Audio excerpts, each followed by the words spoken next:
Welcome to Random Segments.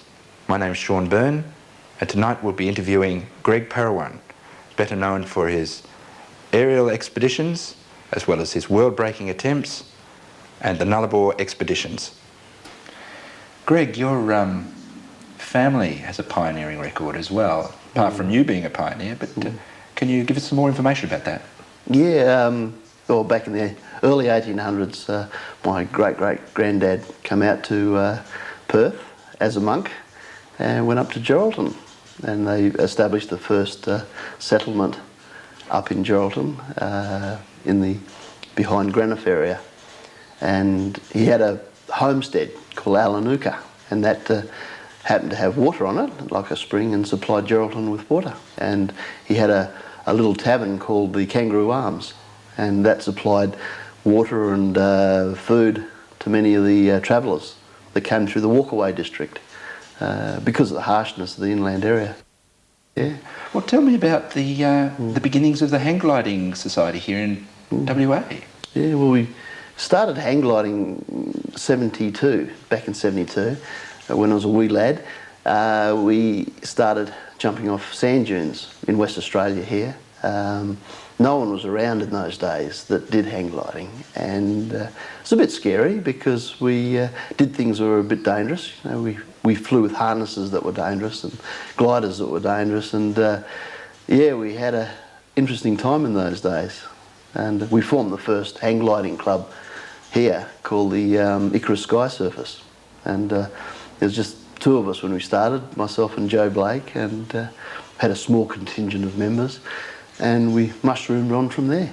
Right, and Tom Price, the jump off Tom Price? Yeah. The first time off Tom Price, I was by myself and no other hang glider pilot, and we had to go off Mount Tom Price, in a pretty dodgy hang glider. It was pretty scary because it was a 1,000-foot drop off, and I had to run through spinifex and through a valley. And from that time on, Tom Price had become one of the biggest sites in West Australia for thermaling. You know. Right. So that led on to some of your world-breaking attempts. From Tom Price. We tried world record attempts from Tom Price. We'd go up to 13 to 14,000 feet into where there's not a lot of oxygen. We didn't have oxygen in those days. We didn't carry oxygen. And we tried to traverse the desert. In those days we got up to 160 mile in hang gliders. A guy by the name of Ray Chatfield back here in Perth, he jumped off Mount Bakewell, which was another site, and he went up to Perejuan, which was 180 kilometres. The group of us were flying with him, and we dropped out near the base of the hill, and he continued on. It's quite exciting. You also started flying trikes as well. Yeah. We built in the shed that we're in now. We built the first trikes out of scrap aluminium, the old hang gliders and stuff like that.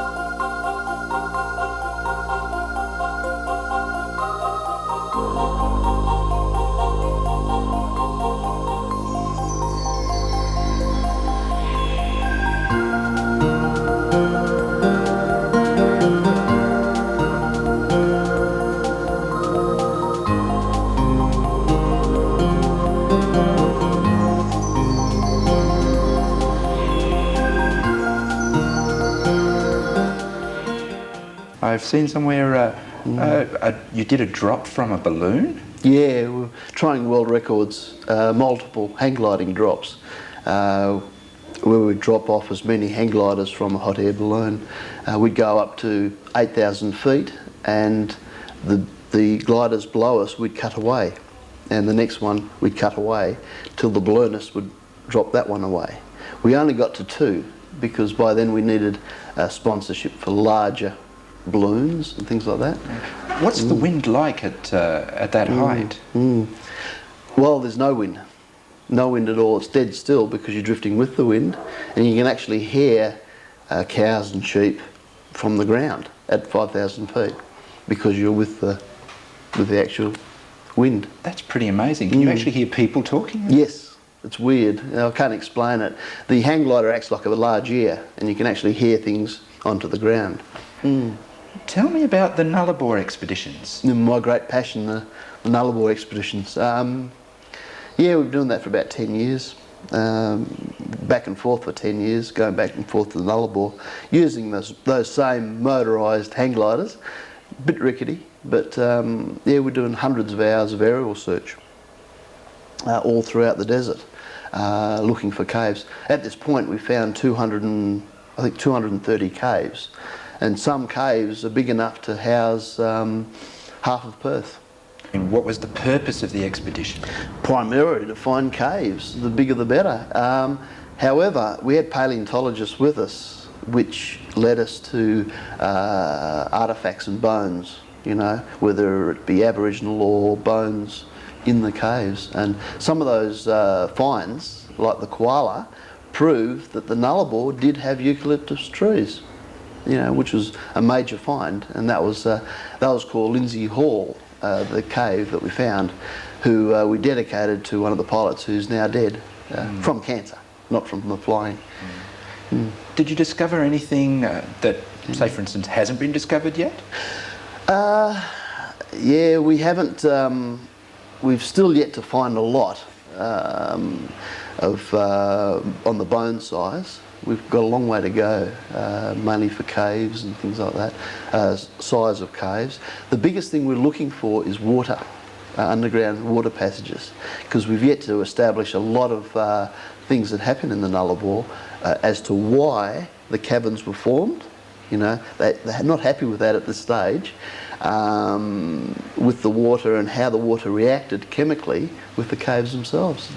What about the cave diving aspect? That's, well, cave diving itself took me 3 years to go through proper courses for cave diving. The reason is it's without a doubt the most dangerous form of underwater sport. You can imagine you're 300 foot underground, under 300 foot of limestone, absolutely no way of getting out. When you go through a hole that might be this big to as big as this shed, that is your entry point, and you may go for, you know, 7 mile underground, underwater. There's no coming back.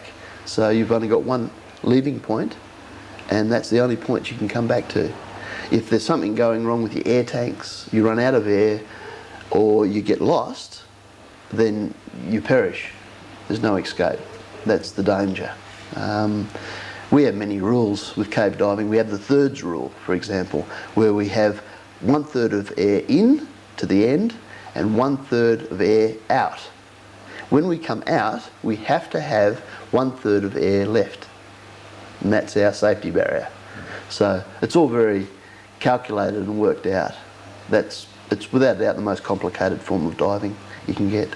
The Cocklebiddy Cave that we dive on, we would come up in sumps. You know, after 3 miles of swimming under limestone, we'd come up into an air chamber, and that air chamber we can breathe. Right, there's a lot of monoxide, carbon dioxide, you know, exhaled air in it, but we can actually still breathe under there and live in this cavern. We could live there for days if we wanted to. But living in that cavern is like being in space. It's like going to the moon, because when you're in that cavern, there is no way of getting back to Mother Earth unless you swim that 3 miles. And that's the thing.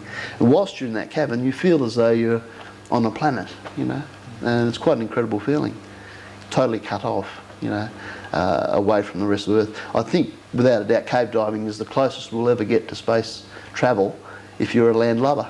So it's a great testing ground before we do actually get out. Oh, yeah. NASA still uses diving as a prerequisite for training in the big tanks out at Houston and places like that is where they do the testing, and that's why I love the diving side. it's good fun. I gather that you've been working on a Midland workshop documentary. Yeah, trying to. Been with the railways for 25 years, 25 years all up, and in that time I'd been filming the Midland workshops, which is a big issue, a great love of many West Australian people. Most of West Australia, a lot of West Australians have been brought up with the Midland workshops because of the size and the time and the span that it's been around. And I'd been filming a lot of the Midland workshops in that time and collected up a lot of information. But as of yet, I've got it all there, hundreds of hours of Midland workshops that I haven't edited yet. And So a work in progress. a work in progress, yeah. I think I might be about 102 by the time I get to put it into a documentary. Well, as long as it's good. Oh, it'll be spectacular. Of course. Yeah. Well, yeah, it'll be fantastic. Once I finish it, that is.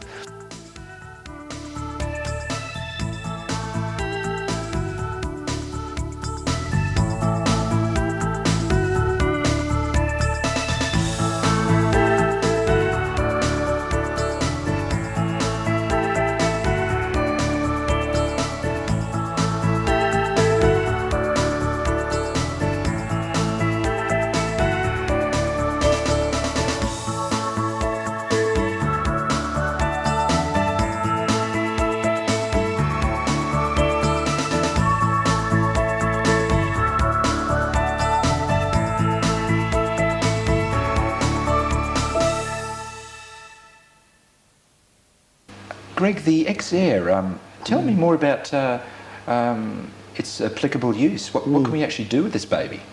Oh, they're, well, as I said, they're pretty new. They're a new little beast.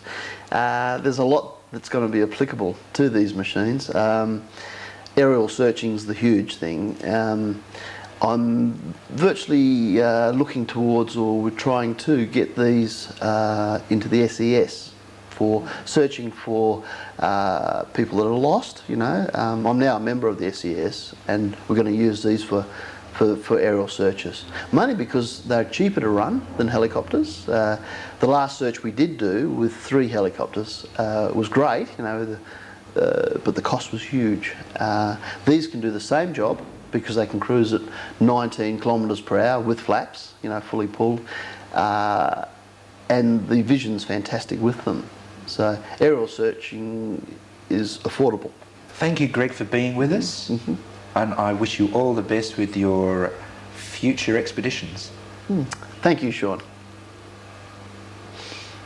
you want to just do that thank you again? Yep. Did I get your name right? No, it's actually William, but yeah, of course you did. You called him Sean. Yeah, I am.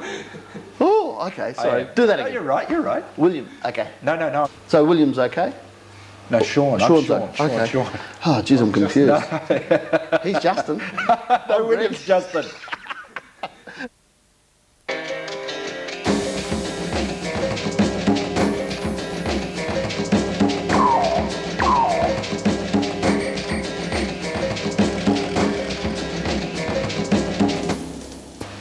Was that it?